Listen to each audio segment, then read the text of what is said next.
Welcome to the Conversation Series.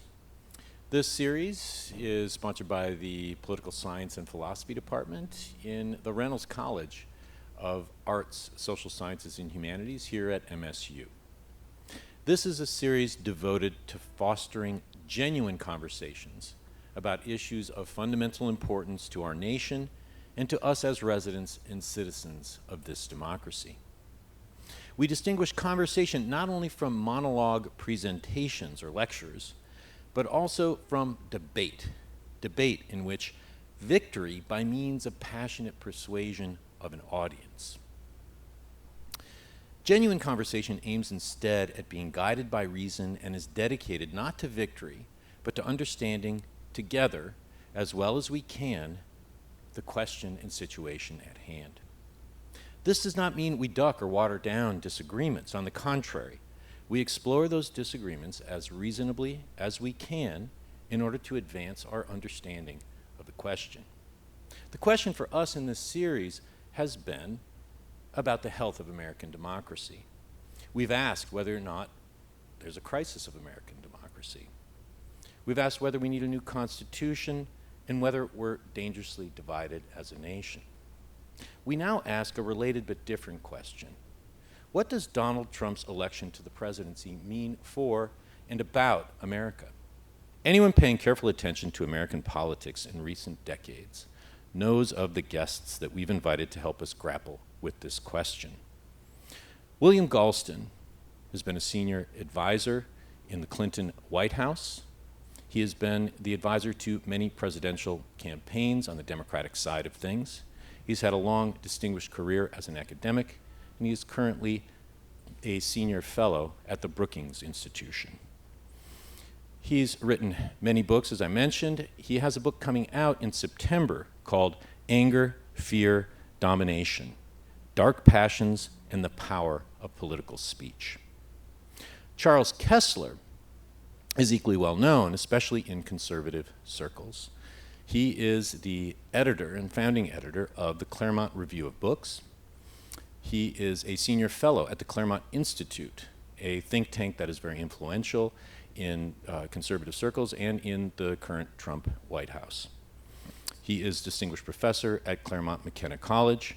He's written many things, most recently a book called Crisis of the Two Constitutions: The Rise, Decline, and Recovery of American Greatness. Neither of our guests is to be counted among those commentators who think that Trump's electoral victory should be simply chalked up to relatively minor things, such as Democratic messaging blunders or tactical mistakes, for example, the timing of the handoff from Biden to Harris. Along with that judgment, neither seems to regard Trump's victory or presidency as just a detour from politics as usual, where we'll eventually swing back to the norm. Both think that something much more significant is going on.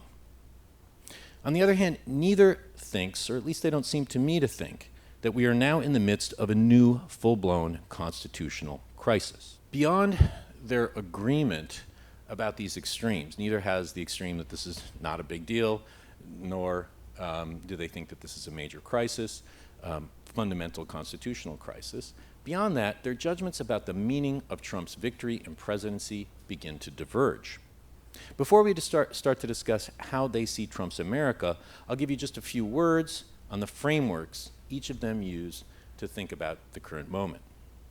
Dr. Galston thinks our moment is largely characterized by distortions of our representative, constitutional, liberal democracy. The distortions lead to a clash between a more highly educated, and nowadays that means politically liberal or progressive for the most part, elite, and a less educated general population. The clash is due to the perceived failure of that elite to deliver on its implicit claims to be able to run things well and for the common benefit. everything from the economy to education to the pandemic. That populist reaction to this perceived elite failure is facilitated by those same elites getting too far out ahead of the general population, and especially the non-college educated population, on cultural issues such as race and gender. A balance, according to him, must be restored between the expertise of the elites and the active consent of the general population. Dr. Kesler, for his part, raises grave doubts about even thinking in terms of getting too far out ahead of the general population, since he objects to the whole progressive movement, whose origins date all the way back to the early 20th century and the presidency of Woodrow Wilson.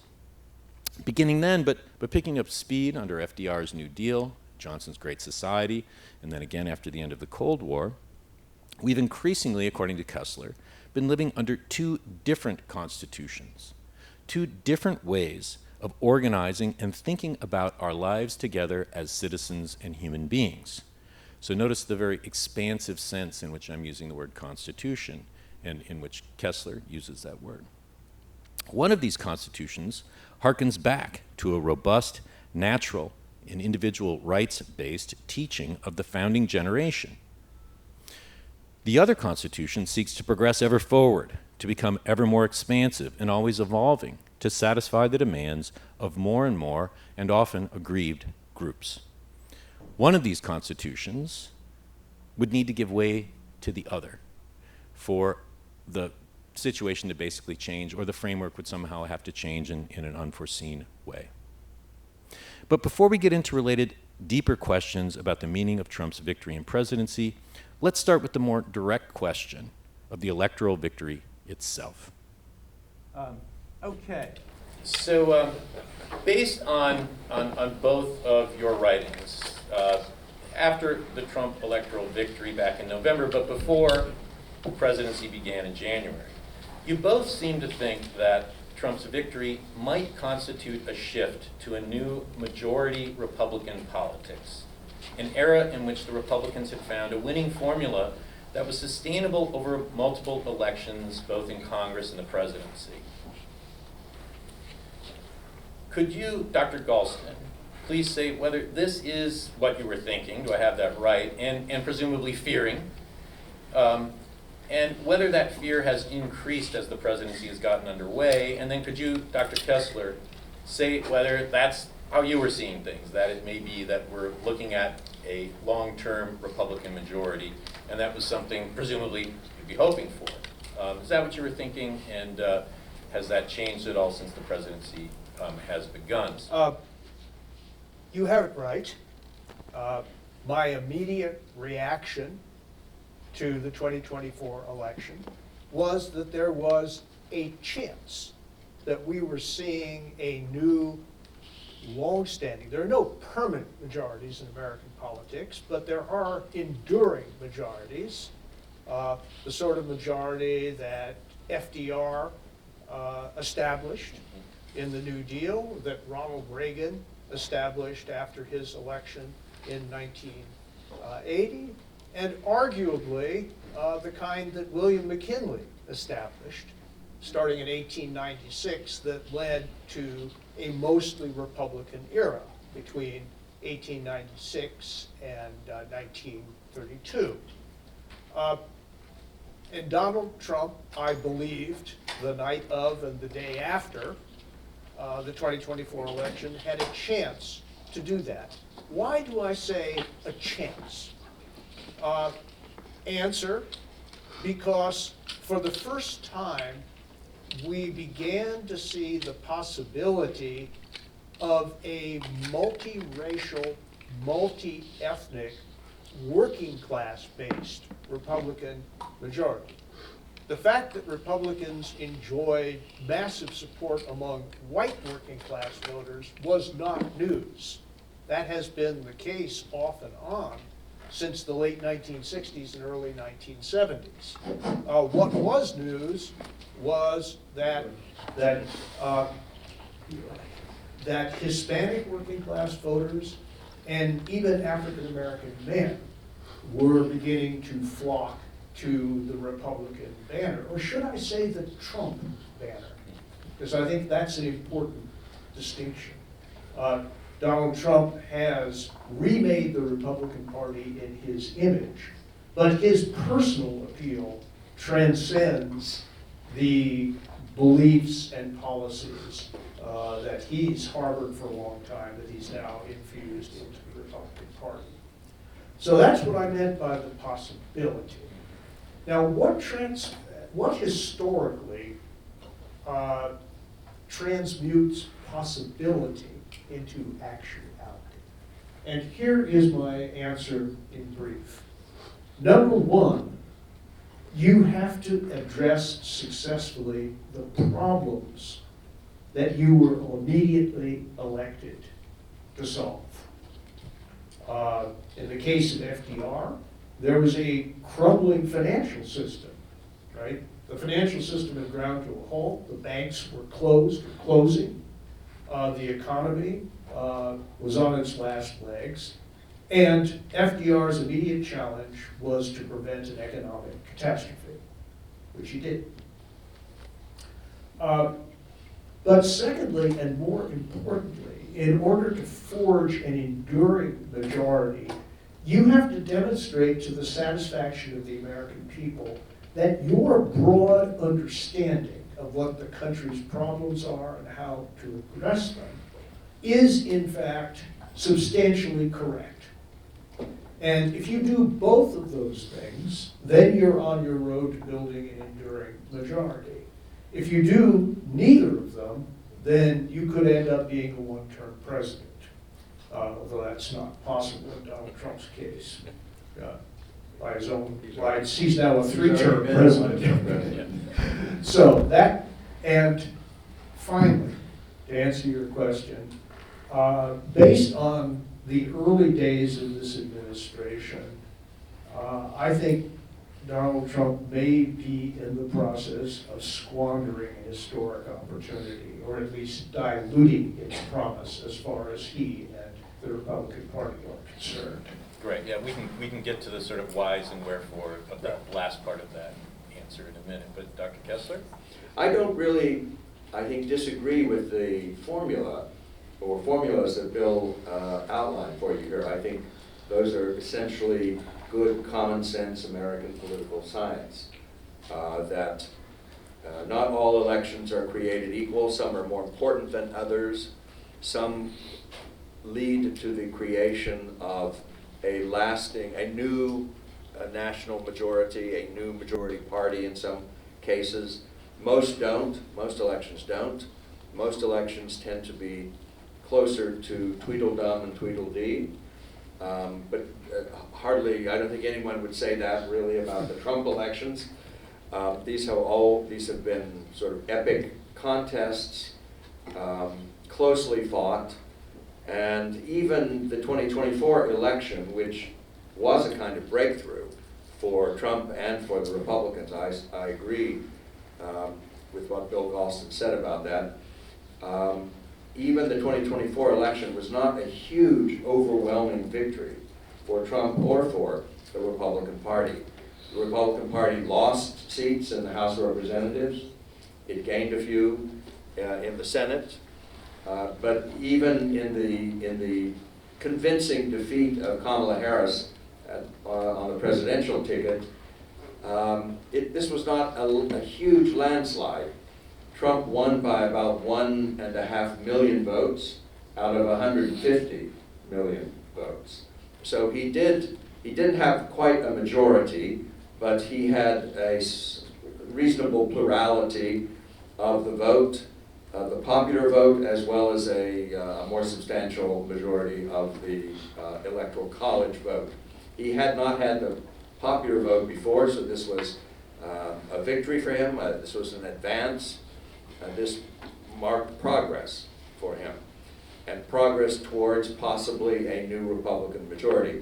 But the legislative numbers in the House and the Senate are so close between the two parties that I don't think you could set the 2024 elections down in the record book yet as a realigning election.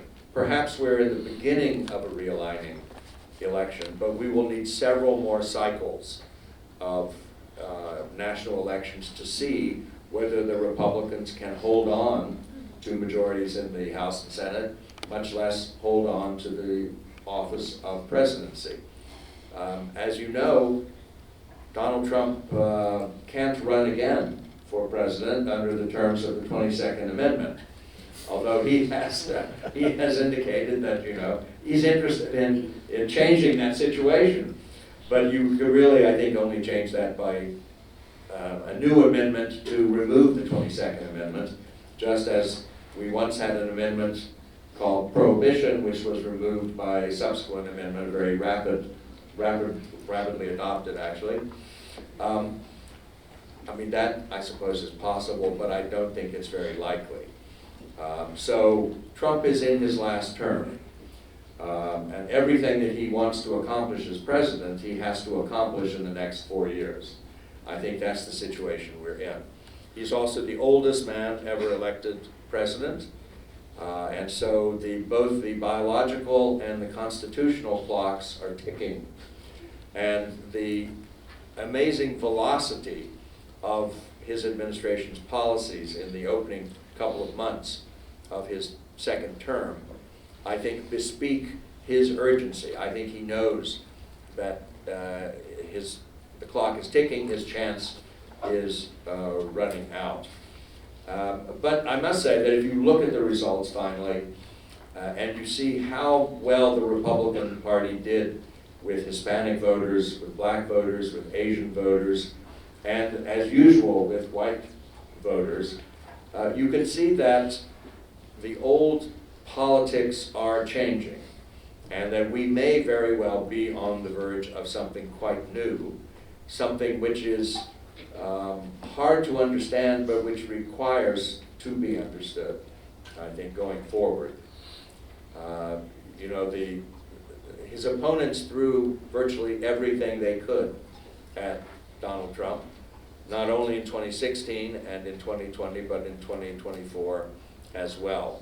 And despite warning repeatedly, perhaps even tediously, that he was a fascist and a threat to American democracy, that he was semi-fascist or almost semi-fascist, as President Biden said about him.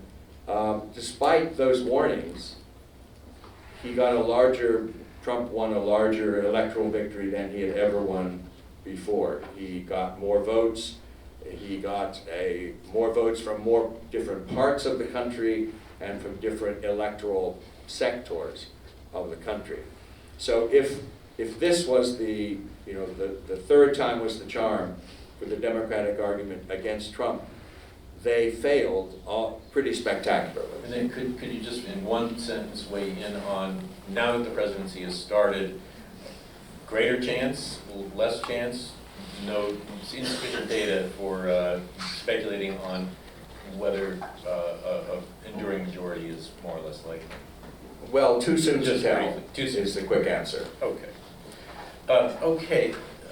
What I'd like to do is turn away from electoral politics, and before turning to the manner of Trump's governing, the way he governs, which we'll get to in a little bit, I want to look at the substance of that and ask you. I'll start with Dr. Kesler, and then I'll ask Dr. Galston to respond.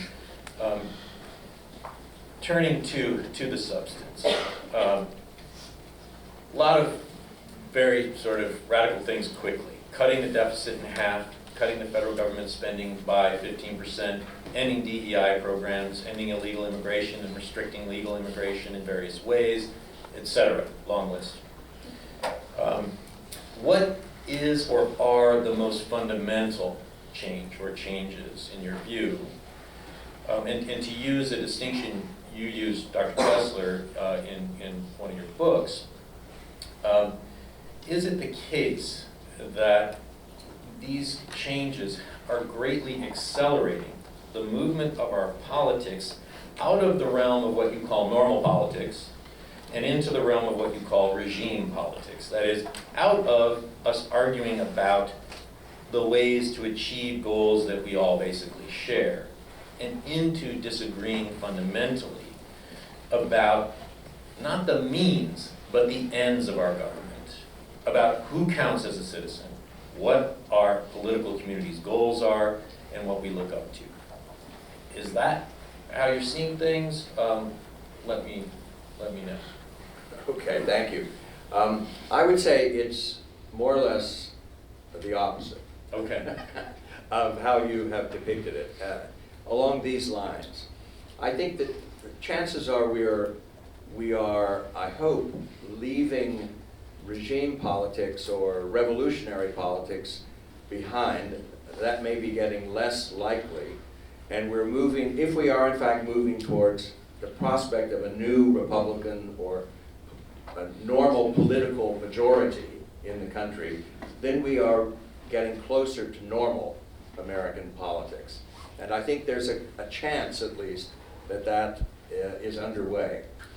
And that one of the, we'll see, of course, soon enough, one measure will be, will the Democratic Party do what Bill Galston more or less recommended and pull back from the extremism of its woke and cultural agenda and back to more of an American mainstream approach on such issues as religious freedom and education and sex and gender and other issues like that. That is, what will the effect of the Republican victory be on the Democrats? That is a very important question going forward.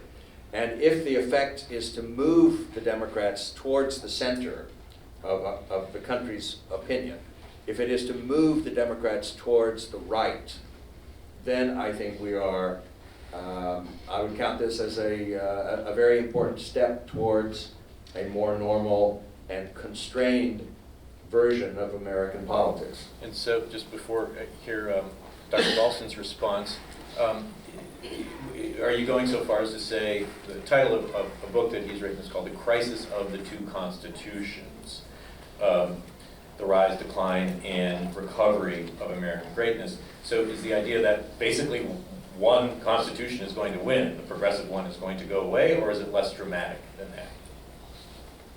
That's certainly, as I explained in the introduction to the book, that's one possibility. It seemed at the time when I wrote the book the least likely of I think the 5 possibilities I talk about. But I must say that the results of this election have encouraged me in thinking that maybe a kind of traditional electoral victory, or series of them, will be a sufficient shock to the system to return it, to get the heart beating in normal rhythm again. Okay. So I think that's possible. It's not guaranteed. We will see. But I do think that the Democrats are in a mess right now, and that they don't know which way to turn, and it's for that reason that they may do the right thing. Okay. Dr. Galston. Well, this is going to be an odd role reversal. Sort of your script with a minus sign. But I actually think that something more fundamental than policy shifts is taking place. And it has to do with the balance of power among the different components of our constitutional system. To be more precise, I think Donald Trump represents very explicitly the effort to dramatically expand executive power. And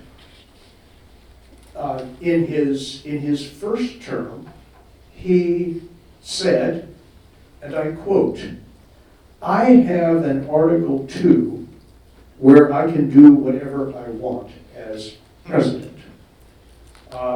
And that is not the conventional understanding understanding of Article 2, but it is Donald Trump's understanding, and I think he meant it then, and he means it now. I see a lot of students in the audience, and perhaps some of you have heard of the theory of the unitary executive. That's a piece of what Donald Trump has in mind. The idea, for example, that it is unconstitutional for Congress to create independent agencies whose leaders cannot be fired at the president's will or whim, the way members of his cabinet are and the way political appointees are. But the other piece of it is that he believes in the unlimited executive.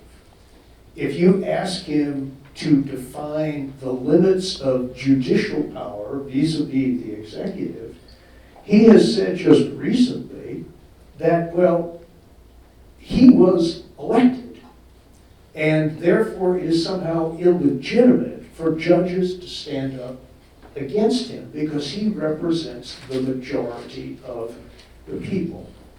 I can assure you, and I think that Dr. Kesler will agree with me as the editor of one of the finest editions ever of the Federalist Papers, that was not James Madison's understanding exactly.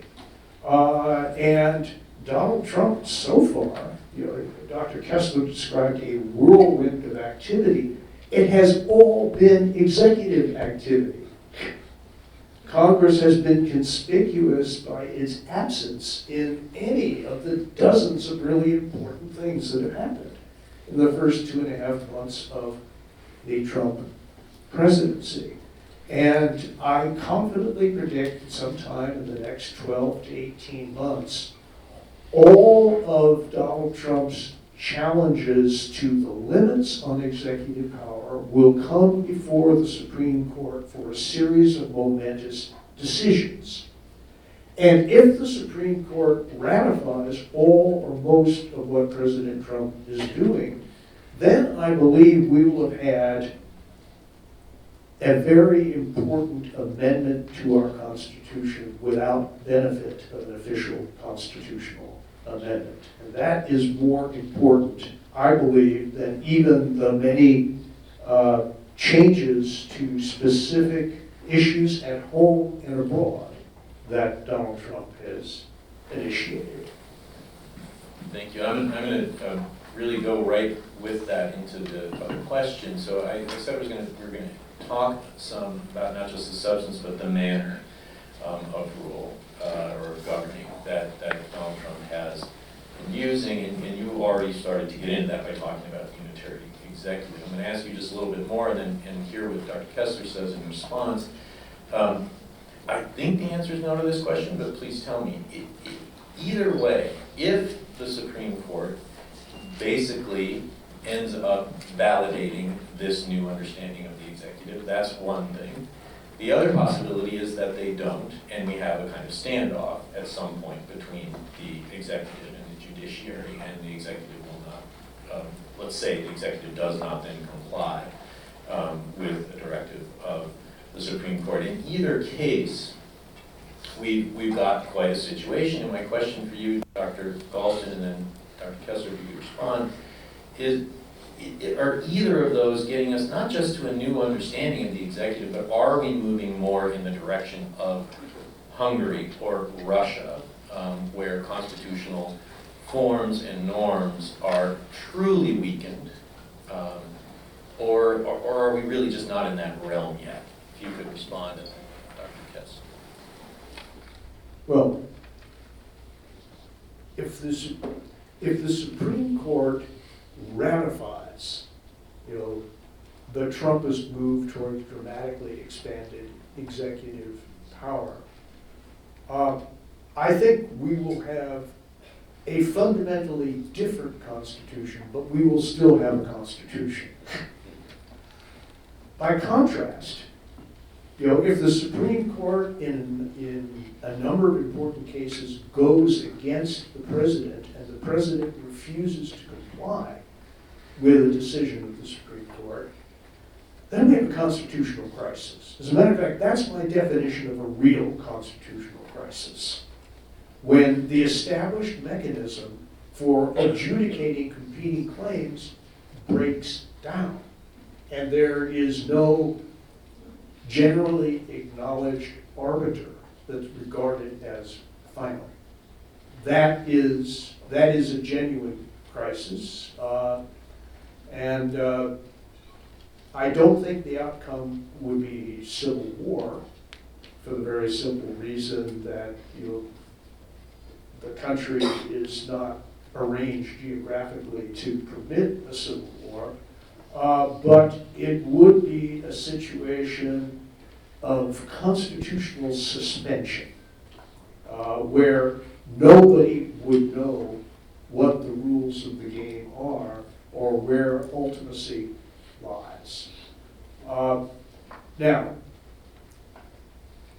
I believe, I can't prove it, I believe that for all sorts of reasons, constitutional democracy is more deeply rooted in American history and American beliefs than is the case for places like Hungary or Turkey or even India.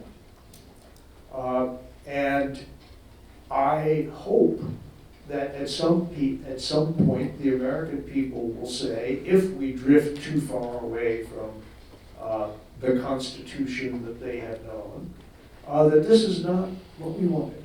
This is not what we voted for, and we will not accept it. There's no guarantee of that, but that is my prediction. That the Constitution is somehow in the bones, in the gut of the American people, and they will not witness its abrogation or disappearance or defiance calmly. If I'm wrong about that, then one of the greatest experiments in self-government in human history will be coming to a close, but I'm not predicting that. Yes. Well, let me say a couple of things. One is that if the Supreme Court accepts, in general, the Article 2 unitary executive interpretation, that is a reading of constitutional law. It is a decision of the court in its wisdom on that question. And however novel it may be, or however alarming it may be to some people, it isn't in and of itself, it seems to me,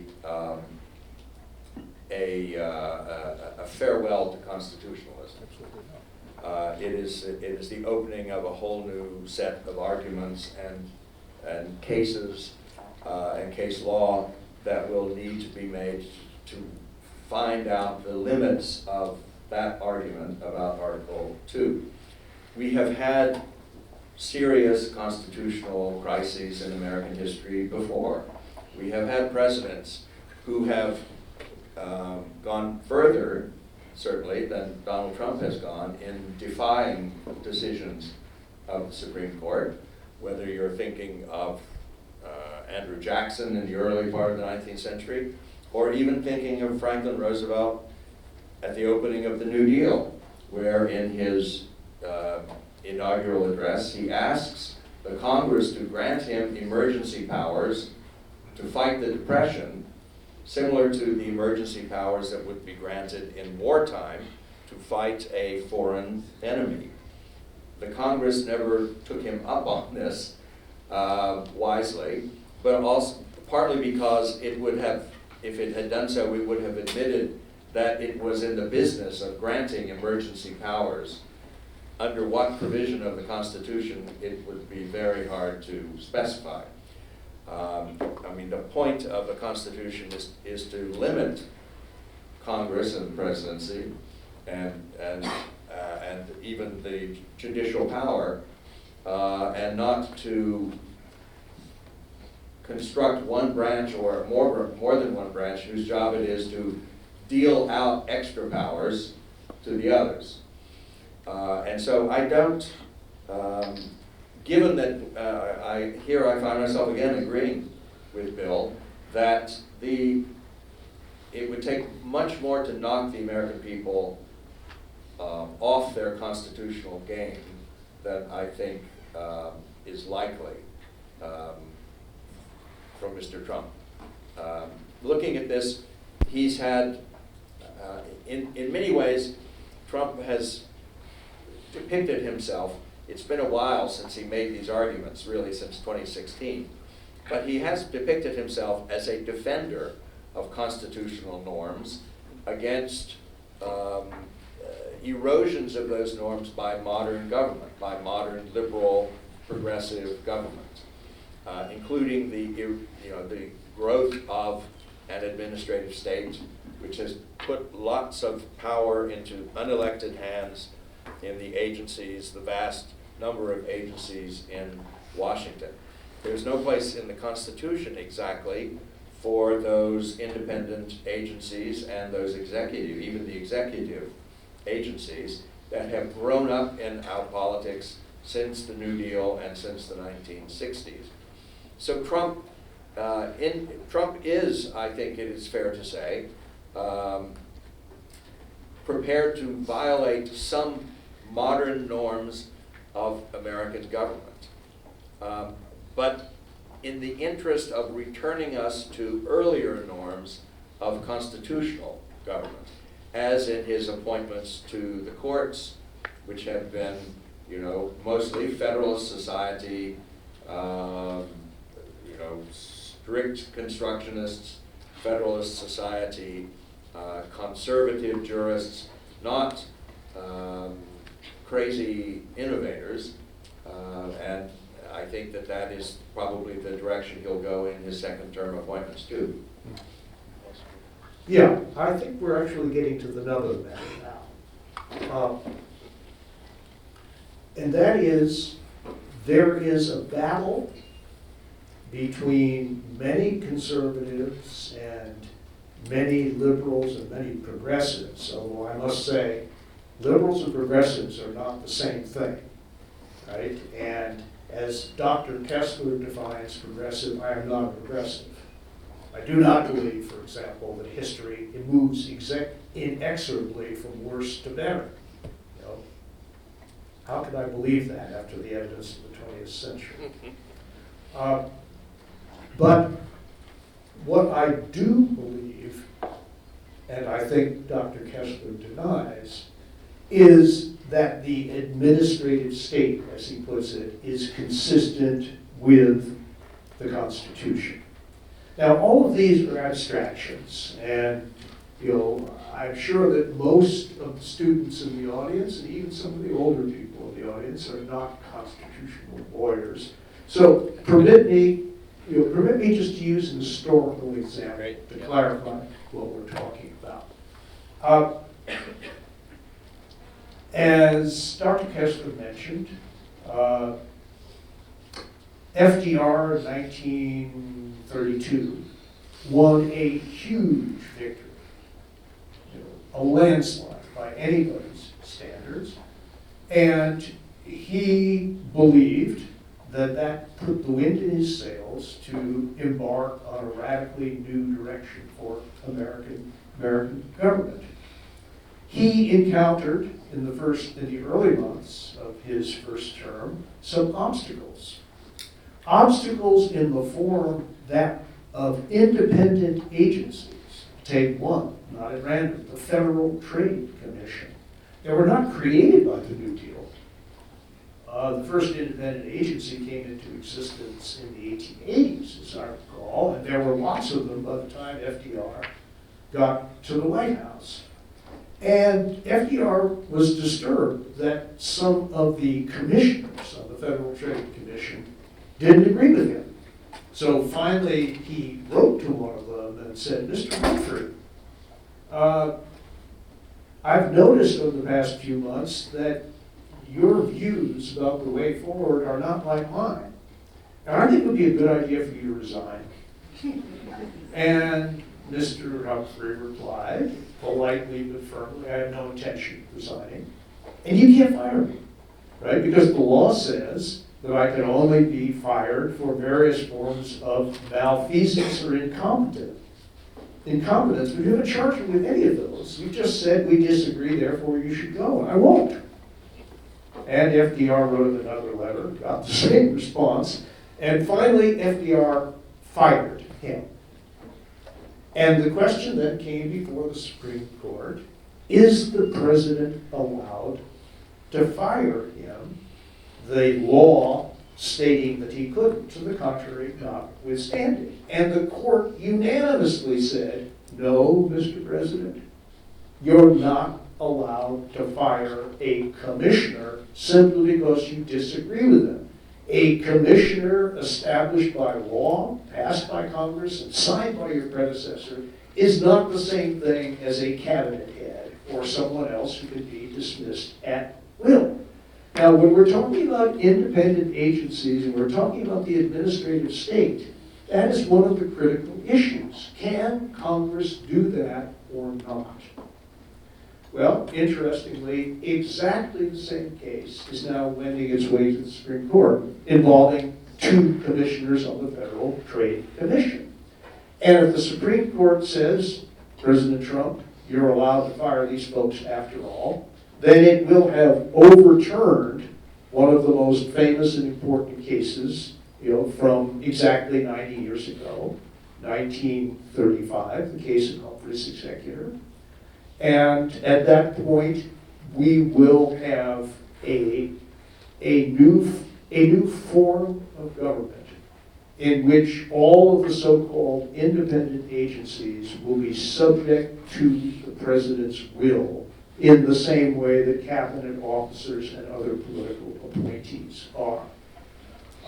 And I happen to believe, for reasons that I'd be happy to spell out at this time, that Congress had the right and retains the right to create an administrative structure according to law that that limits the president's powers to control an agency or other entity that Congress establishes.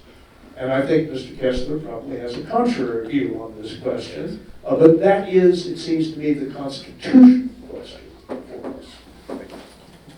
Dr. Kesler, would you like to just respond directly to that and give us your view? And I guess I'd be interested to hear both of you, venture a judgment on if something like this is so, is it good or is it bad? In simple terms. You mean the decision? If it were the case that the Supreme Court decided, President Trump, you can do this, would that be a good thing? Or would it be a bad thing? But that's down the road from just your immediate reaction to Dr. Galston. Yes, no, I go this far in sharing Bill's opinion that Humphreys is an old and well-established decision of the Supreme Court. I would add only one word: wrong. I think that I don't think that the Congress can bind the president's hands in that way, and that does open the administrative part of the government to executive discretion. But that, I think, is the constitutional way to proceed. I mean, I don't think that by binding a president's hands to appointments made before him by other presidents and by legislative action to bind his hands from reversing previous presidents' appointments to the court I don't think that's really consistent with constitutional norms of executive power, I guess, is the way I would put it. Okay, so I mean, implied there is that it would be a good thing if the court, in your view, if the court were to, as it comes, which it does seem that it's inevitably going to come before the court, if the court were to say, well, yes, President Trump, you are able to decommission these commissioners, not just for incompetence, but for disagreeing with Yes, well, yes, exactly, because they're part of the executive branch. And the executive branch consists of one man, or one person, the President of the United States. That is where the executive power is vested, according to Article 2. There are still a lot of details in any Supreme Court opinion that make it better or worse than it could be or than it should be. So I don't mean to bind my opinion to an opinion in this case, because I think the details are going to be very important and will help to affect the reception of the decision whenever it comes. A lot depends, and I think Dr. Kesler would agree with this, on what you mean by executive power.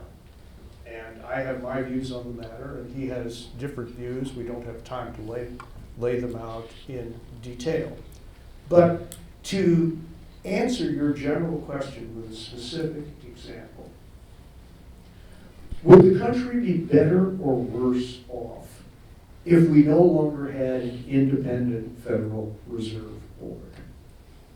My view is that we would be worse off. That one of the sources of economic stability and strength in the United States is an entity that performs the functions of the Federal Reserve Board and is not vulnerable to transient and shifting majorities. I think it would be a very bad thing if the president could control interest rates, because everything I know about American history tells me that presidents want to control interest rates for their political benefit, even if the long-term interests of the country would be better served by a non-political judgment as to what would be required in the circumstances. I could go on for dozens of examples, but they all take that form. Would we be better or worse off without independent sources of expertise that obviously have to be exercised consistent with law? And as I said, one of the theses of the populist revolution,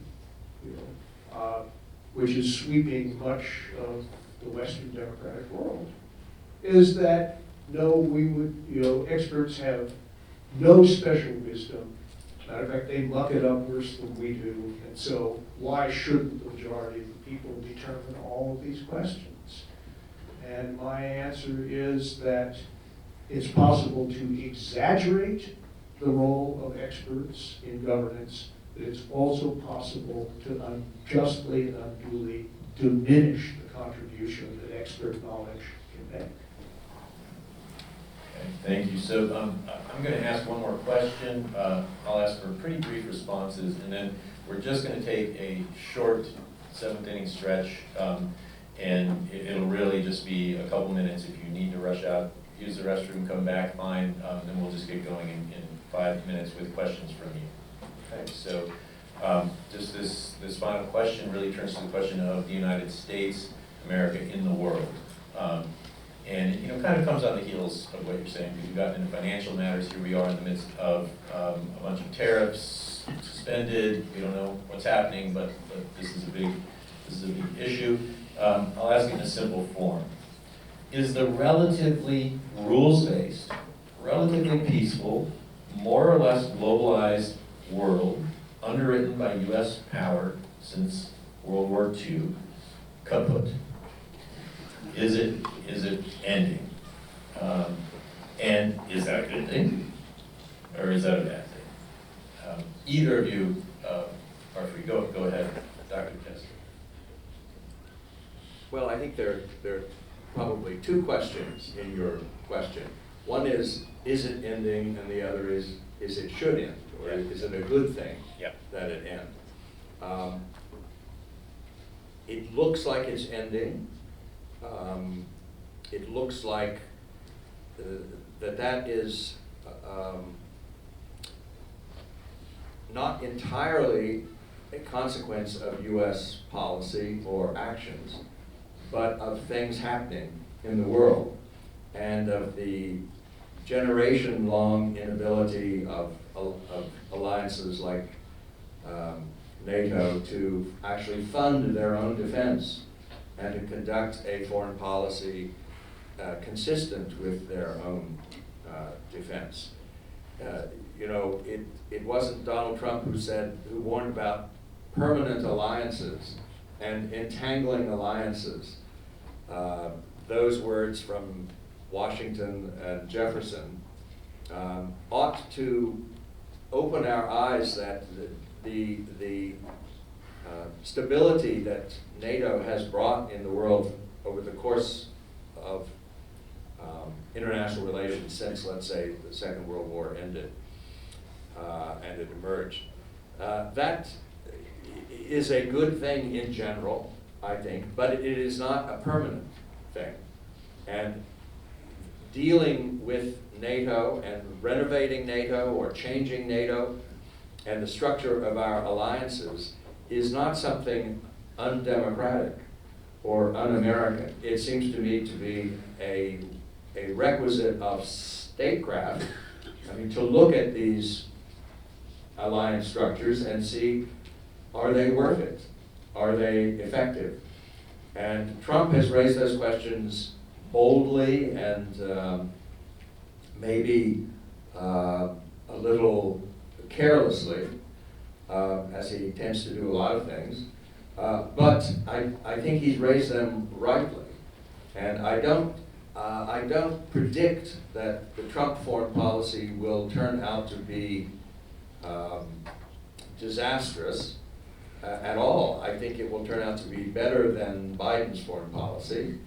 But then we knew already from the Federalist Papers that a feeble executive is no executive at all. And the feeble execution of the laws is the opposite of a good execution of the laws. And President Biden was a pretty feeble chief executive in almost every sense of the term feeble.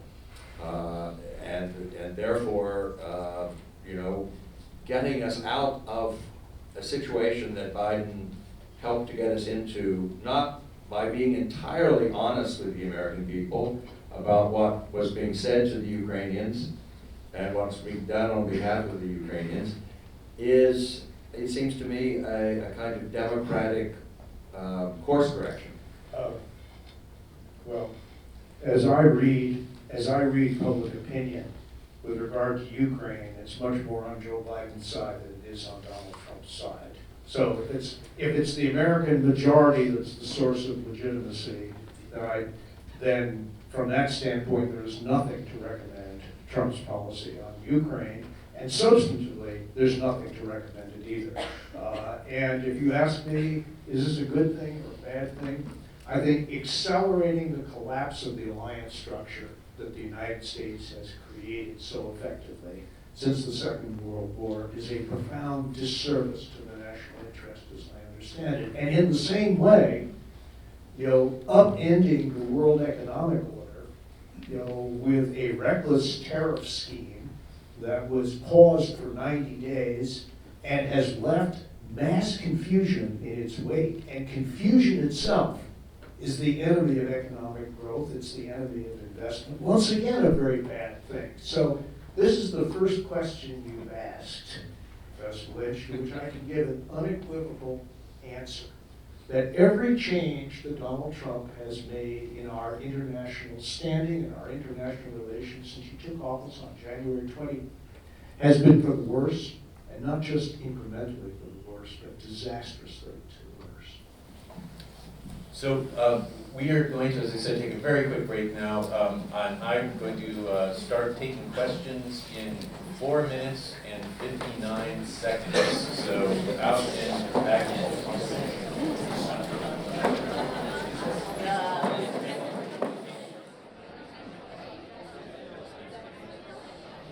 Hello, everyone. Welcome back. Welcome back. We are now ready for your questions. These questions need to just be questions, not speeches, not long statements, and they should be short, okay? And we'll work around the room. There are microphones that will come to you, and then we'll get going. Okay, so questions. How does Trump's relationships with economic international organizations such as the WTO affect either positively or negatively Americans or America's economic standing and legitimacy? Either one. Someone take well, I don't have a long answer to that. I have a short answer, and that is, Trump is suspicious of the WTO because he thinks it, and he's, to this extent, he's correct at least. It's not. Its job is not to manage the American national interest. It's to manage world trade. And sometimes that's in our national interest and sometimes it isn't. That's, I think, the gist of Trump's approach to it and to many other international organizations and commitments. Dr. Galston,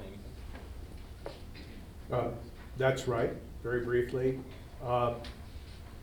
The argument in favor of the World Trade Organization is that the overall system of rules and procedures that it creates conveys a long-term benefit to the United States, even if particular rules and decisions do not. And Donald Trump simply doesn't believe that that's the case. And therefore, I think if he could wave a wand and abolish the WTO, he probably would. Next question. Hello, Dr. Galston, you said to maintain the enduring majority, part of the recipe for it is to address the immediate problems that you were elected for. So one of the questions I have is, do you feel that Trump's campaign aligns with his actions as president? In part, yes, and in part, no. Did everybody hear the question? Yes. Good. I would say that Donald Trump made 3 immediate promises, concrete promises in his campaign, to address the immigration crisis, which, to his credit, he has, to address what he took to be and takes to be the cultural crisis, symbolized right now by his war on DEI, but it goes far beyond that, and nobody can fault him for not trying hard on that front either, as residents of universities know. His third big immediate promise was to bring down prices. And there, the judgment of the American people up to now is that not only has he not done so, but that he hasn't tried. There was a CBS survey that came out a few weeks ago to the effect that 80% of the American people think that fighting high prices should be his top priority, but only 29% of people think that he is, in fact, giving it top priority. And I think that's true. And one of the problems with the tariff fight that's now occurring is that most economists believe that if these tariffs go into effect, or even a substantial portion of them, that they will raise prices, not lower them. Last survey I saw, 75% of the American people think that the tariffs will raise prices, and only 5% think that they won't. So that's a potential Achilles heel. Short question? So we've seen a lot of talk from either in jest or legitimately from to the president himself with a third term of floating that idea. And I just wanted to ask how much of a risk is there at this point for a third term to be ran in 2028, or even a shadow presidency, since there has been talk of J.D. Vance running and Donald being a shadow president. What, if that were to go through, what actions could be taken to counter that?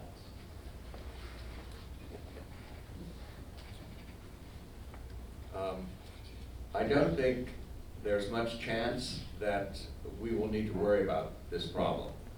I mean, you could, by constitutional amendment, undo the 22nd Amendment, but you need 2/3 of each House of Congress and 3/4 of the state legislatures.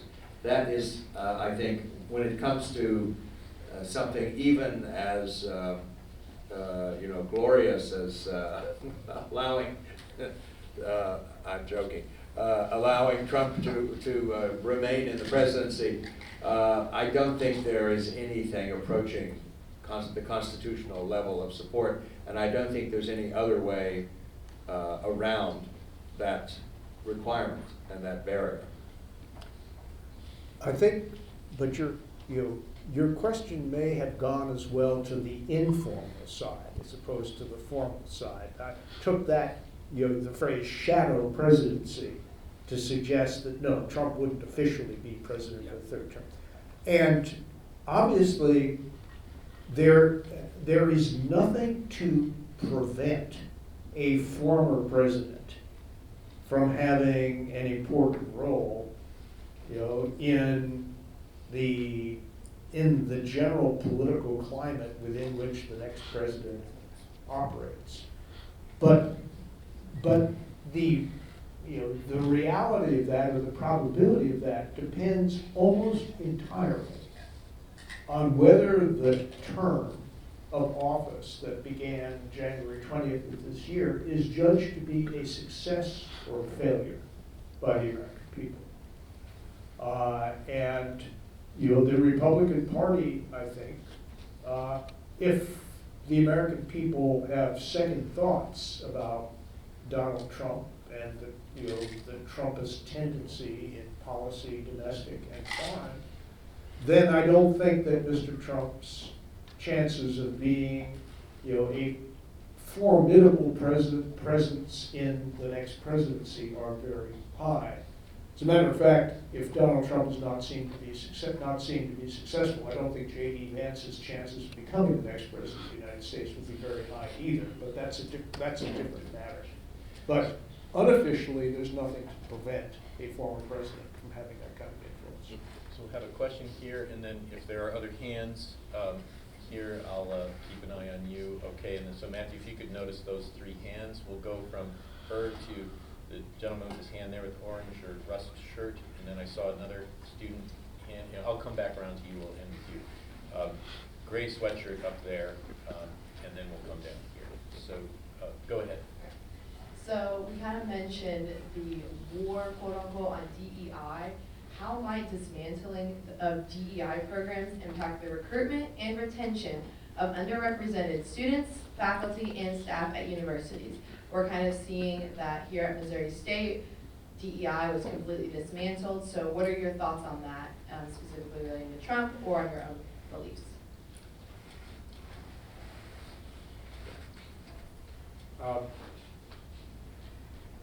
The answer is I don't know.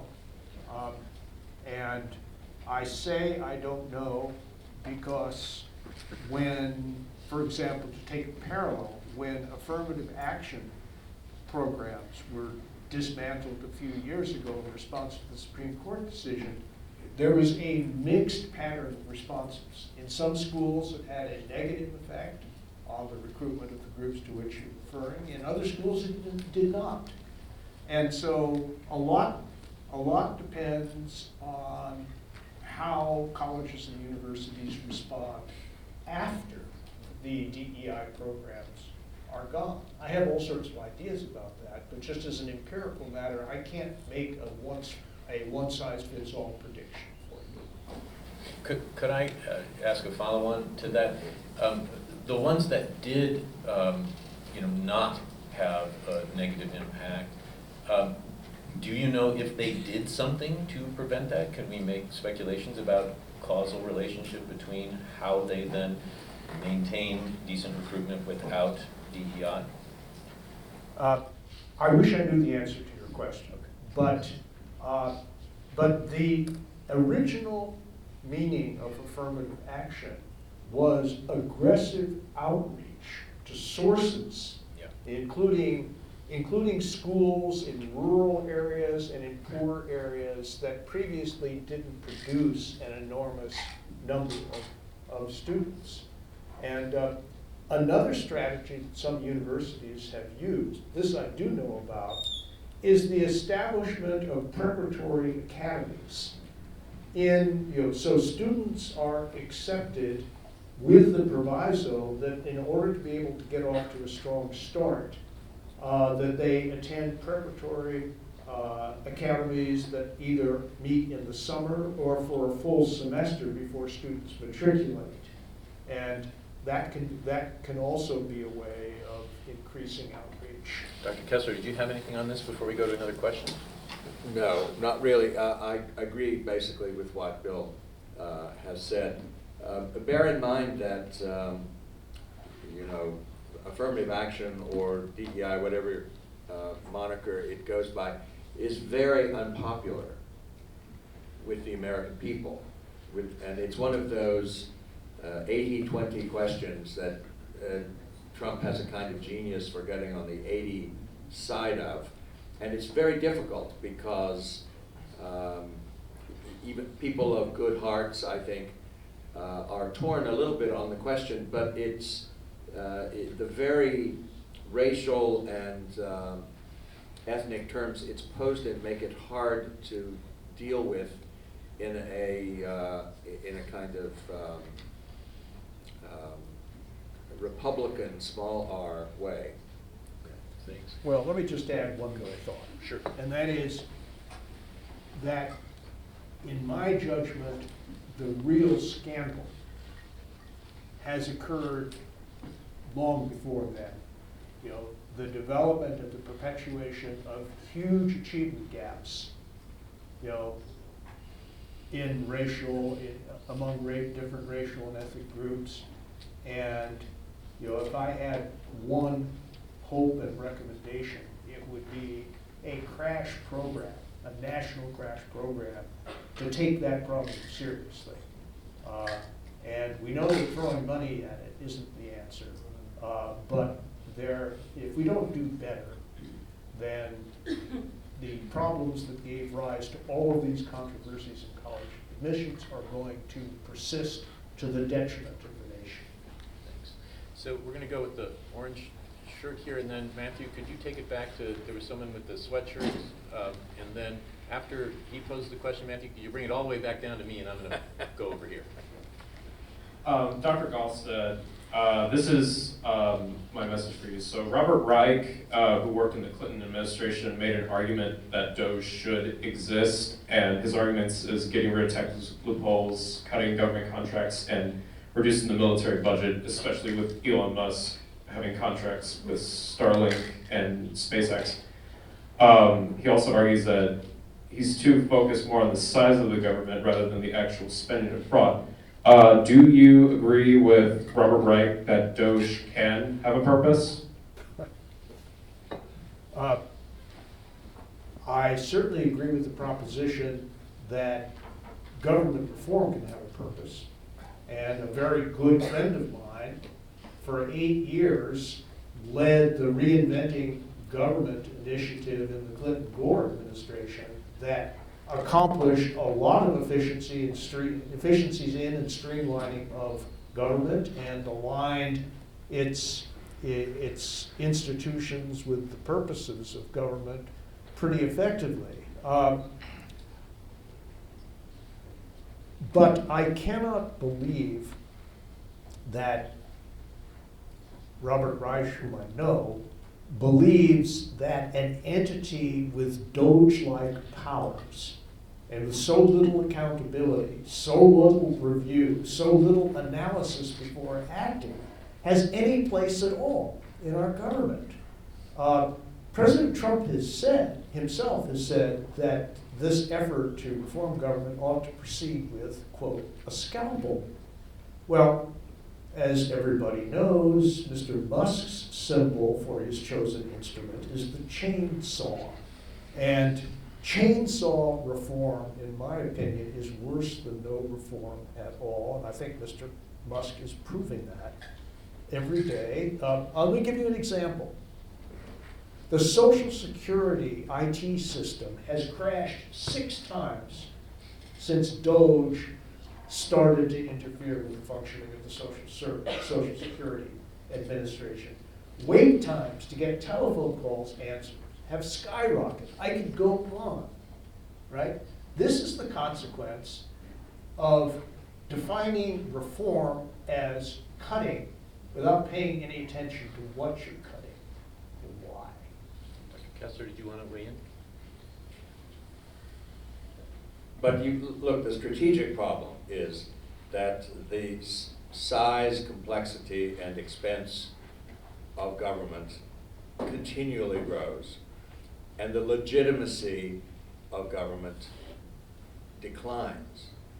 I mean, people don't trust the government by historic proportions these days. Those contrary trends, larger and larger government, less and less trust in government, can't go on forever. And something like DOGE, something like the opening measures, you might say, of the New Deal symphony, radical action quickly, and to restore people's trust that government can do things, and that government itself can be controlled and used productively. I think there's a very serious democratic case to be made for that. Okay, question there, and then here, and then it'll be for anyone, not just students. If Trump's term is seen as successful, as in terms of being able to carry out all the policies that he intends to do you think that will mark a shift in future candidates and presidencies going down the line in how they operate as well? Well, what I think is that if President Trump's second term is seen as successful, this is going all the way back to the very beginning of our conversation, then it will help, it will increase the odds that the kind of program, policies, and even modus operandi that Mr. Trump stands for will indeed become a majority. And not just a transient majority, and not just 49.9% of the people, which is what he got in 2024, but something more substantial than that. And in other words, if Mr. Trump's second term is seen as successful, he could have the same effect on American politics that FDR did and that Ronald Reagan did, establishing a new majority based on new premises. Question here. There were a couple phrases that each of you said that were obviously very contradictory, but both of them stuck with me. There was one phrase from Dr. Kesler where you were talking about some policy change that was being done, quote, carelessly but rightly. And I had a bit of an analogy to share for my question, which is if I have a table with a wobbly leg, I don't break the other 3 legs before I fix the table. And then now, just a moment ago, Dr. Galston said that chainsaw reform is worse than no reform at all, excuse me. Obviously, I'd be in agreement with that, but my question is, when is anything that impacts millions of people's lives done rightly, if not with care, and why is this not a standard that you have for an effective and efficient president? Well, I guess I would question the premise of the question. I don't think I ever said that I would not regard carelessness as a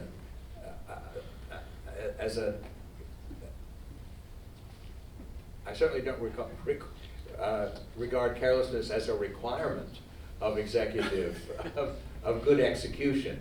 I think it's obviously a fault. It's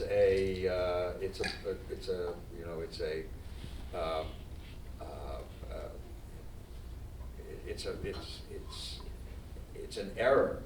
It's in a more perfect administration, in a better administration, you would have much less of it.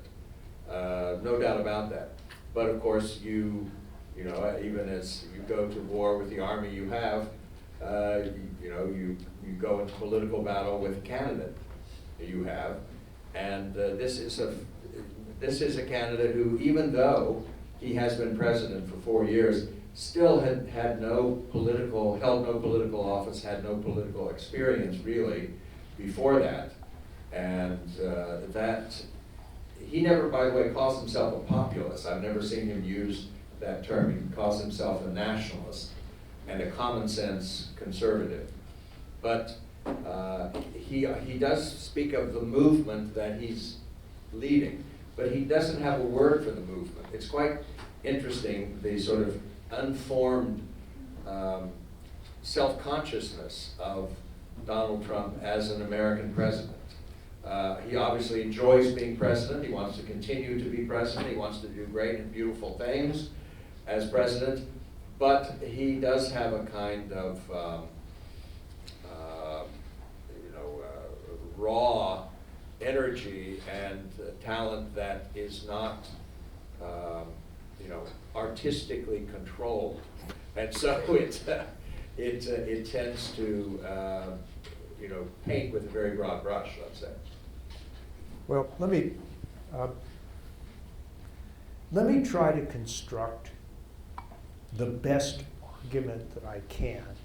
The best argument, is that what you said? Argument. Yes. That I can for what Trump and his chief lieutenant Musk are trying to do. Why? I think that they must believe that the entire structure they've inherited is so rotten, but so resistant to change, that the only way of reforming is with a chainsaw. Or to put it slightly differently, in the language of my era, the Vietnam era, that they have to destroy this village in order to save it. Or to put it in contemporary terms, that you blow it up, clear a space, and then rebuild something better. Sort of like the Riviera on the Mediterranean theory of Gaza. And here's the problem with that. While Dr. Kesler is right in general about American attitudes towards government, when it comes to particulars, like the way the Social Security Administration is functioning, or the way the Department of Agriculture is functioning, or the way a number of other departments and agencies that are in the business of delivering direct benefits to millions and millions and millions of people, at that point, people are much less dissatisfied. Social Security Administration is quite an efficient administration. And there's not a lot of waste, and Mr. Musk, to the contrary notwithstanding, there's not a lot of fraud either. That's imaginary. And and people are going to create a huge debit column for any administration that interferes with the delivery of benefits, especially benefits to which they are entitled because they have contributed to them for years or even decades. Among the many things that have been talked about ever since the beginning of the new presidency of President Trump has been the prospects of territorial expansion into the countries of Canada and Greenland, and even military intervention in northern Mexico. Beyond what you think of this personally, philosophically, is this something the United States should continue to pursue in modern times? Is there a place for the United States to do this beyond just, Russia? I don't think so. This is surprising because he did, Greenland came up, for example, in the first term, but it was dismissed fairly quickly. There is an expansionist strain, of course, in American history and in American foreign policy, and Trump is not completely, crazy to bring up the subject. There's in the same way that his emphasis on tariffs it's not, sometimes when you read the accounts of it in the press, it sounds like it's some mania of his own, and it may be a mania of his own, but it's also a very traditional position for the Republican Party, and before that, the Whig Party, and before that, the Federalist Party in American politics. The Republicans used to be the party of high tariffs, and they had a lot of reasons for that, internal and foreign policy reasons as well. So Trump, in this respect, strangely, is following in the footsteps of McKinley and Teddy Roosevelt and Abraham Lincoln and Henry Clay and Alexander Hamilton and other giants of the 19th century American political scene. So, it is still, I think,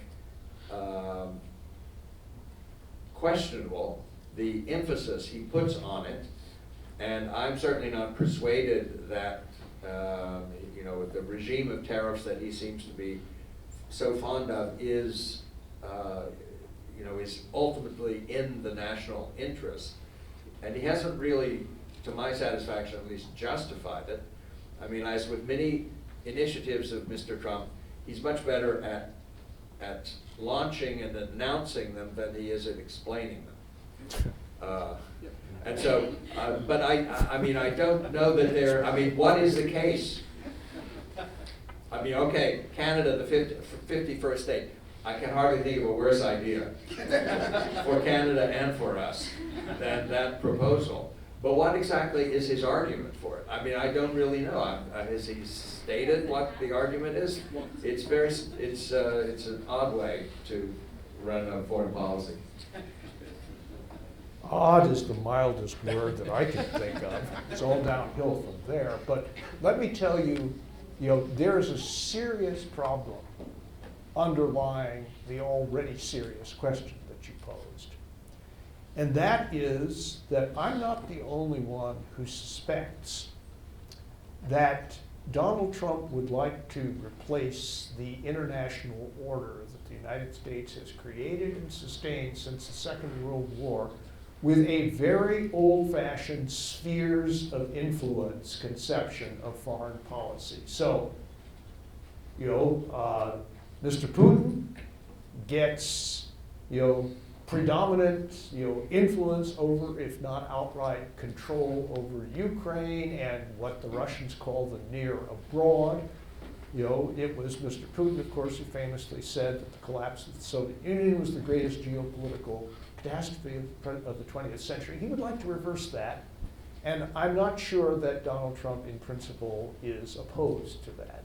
And moving east, Mr. Xi gets what he wants in East Asia and the Eastern Pacific, the Western Pacific, and in return, we get the Monroe Doctrine on steroids. And I believe that the old spheres of influence world was a much worse international world than the world that we had until 3 months ago. We're going to take several questions at the same time, so we're going to have Wes ask his question, and then Emily, if you could bring it down to Matthew. Then, and you could, well, yeah, I guess we'll go from Wes to Matthew, and then we're going to go to Dr. Ondetti. If we could just get those three questions at once. Go ahead, Wes. And then So, presidents are not bounded in who they can elect to administrative agencies. How are these agencies supposed to be capable of delivering promises to the public, promises that require long-standing structural investments, if they themselves are bounded by a 4-year time limit? Well, I think I'm going to let Dr. Kesler answer that question because, I am a believer within limits in administrative agencies as a source of not only expertise but also continuity in policy. And I think that's why many members of the business community are not thrilled by the attack on independent agencies and would be outraged by a direct attack on the Federal Reserve Board. Did the experts handle the COVID problem so beautifully, so efficiently, so humanely? I think you overestimate the ability of experts and of expertise, because behind the question of who is an expert is the larger question: is there an expertise? Is there actually a body of knowledge that experts can know and apply? And I think the general sway of modern science has probably led us to trust too much in the expertise, the alleged expertise of our experts, and that a healthy skepticism towards them is a reasonable Republican small r and Democratic small d improvement in public opinion. Just one more word. Vaccines save lives. They do not cause autism. And that's what experts say, and they're right. And even if 99% of the people denied that, 99% of the people would be wrong. So we are going to go, even though it seems like it takes more time. Ask your question, and then Emily, scurry it over to Dr. Andetti. Ask your question. We'll get to it once. Go ahead, Matthew, and we'll wait for you to respond. A central tenet of Trump's campaign was to restore American manufacturing, to bring it back here. If Trump's tariffs are a response to that, is that a likely outcome? And if not, what would affect that outcome with bringing back jobs to America for manufacturing? Great question. If you could get it over to Dr. Andetti, we'll hear that question. There was a woman here, and I see a hand way in the back, so we'll go. We're going to go to that question. If we have, we won't have time. That will be our last question. Okay, so Dr. Andetti, and then you can bring it back. Yeah, this is a question that's, I think, is closely related to the previous one. A highly protected American economy, protected by high tariff walls, is there a reason for us to believe that in 25, 30 years, it would make us more prosperous than the system of trade that we have now? Either of you go for it. Oh, I think I'm skeptical on the tariff question, so I certainly don't think we have any guarantee that its results would be favorable to American prosperity in the long term. Should we say something about the previous question now? Sure, yes. Okay. So I do think it's interesting, the debate about tariffs within the administration and within, you might say, the Trump movement and the Trump coalition. I mean, you can see already that there are some serious fractures or fissures between the high-tech people like Elon Musk, Peter Thiel, and others, on the one hand, who are very skeptical about the tariffs too, and the more populist sort of Steve Bannon types who are gung-ho about the revival of American manufacturing and manufacturing jobs. And I think you could say there's there's a kind of more nationalist side of Trump's coalition, and there's a more conservative side of that coalition, where conservatism includes libertarian economics. And how those tensions between them are going to resolve themselves, I think, will be a major question in the short term and the long term success of this administration. We'll see. I don't know. I mean, this is an internal dispute. I tend to be, I think, on the more on the Musk side rather than the Trump side or the Bannon side of that question. But I don't know where the president is now exactly. I'm not sure where he's going to be next month either. Yeah.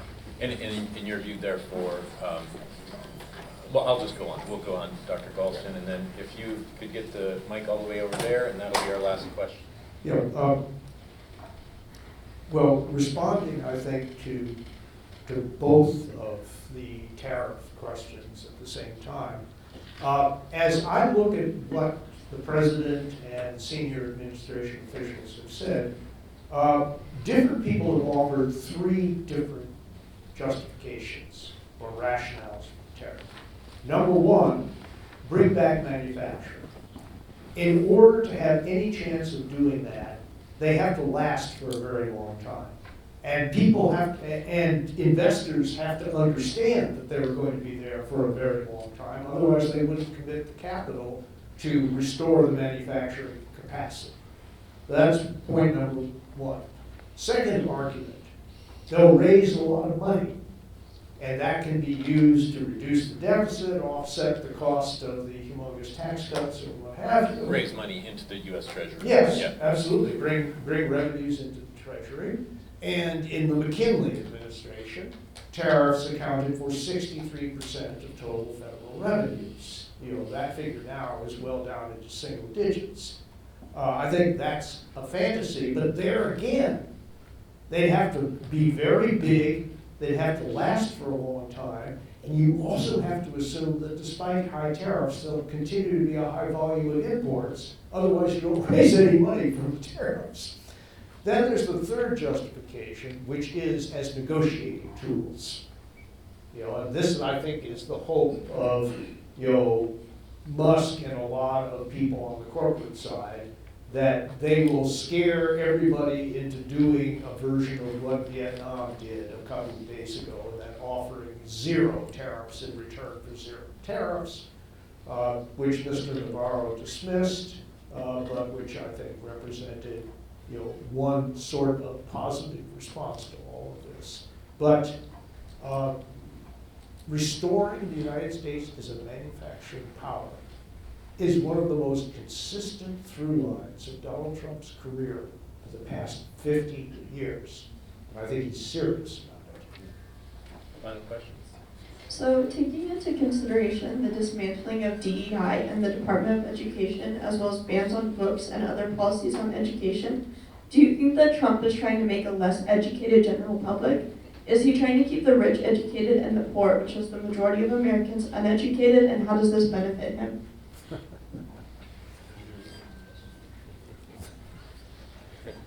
I remember in 2016, during the primaries, that Trump was crowing about a victory he had achieved over little Mario and various other of the people he was running against back then. And as he was reading the election returns, he said, "Oh, yeah, I've done extremely well with the poorly educated." And he said, "I love the poorly educated." Now, no other presidential candidate in recent memory, I think, maybe no other presidential candidate, period, would have said that. But it is a very Trump thing to say. And I think he means it. I don't think that means that he's against education. He certainly spends a lot of money on his own children's education. And so, but I do think it is a very democratic small d sentiment that he is strangely, you know, he's a very strange rich man who has the tastes of a working class kind of American who, I mean, only he could have, you know, worked in that McDonald's the last week of this campaign and pulled it off. I mean, only he could have been at the French fryer and the drive-through window, because he eats at McDonald's. We know he eats a lot of McDonald's. He serves it in the White House. This is like his natural habitat. Whereas if I submit that if Kamala Harris had attempted to go back to if she could find it, to the McDonald's that she worked at allegedly in her youth, that episode would have been as phony as Michael Dukakis driving the tank around in 88, I guess. Donald Trump is not a small government conservative. He's a big government conservative, and in my opinion, he's trying to use the power of government to change the culture. He would not be the first president to try to use government to do that. But I think that is I don't think he wants to make America dumber. I do think that he wants to be seen as a president who has changed politics in part by transforming the culture. Very glad you all came. I would like you to join me, if you would, in thanking our speakers.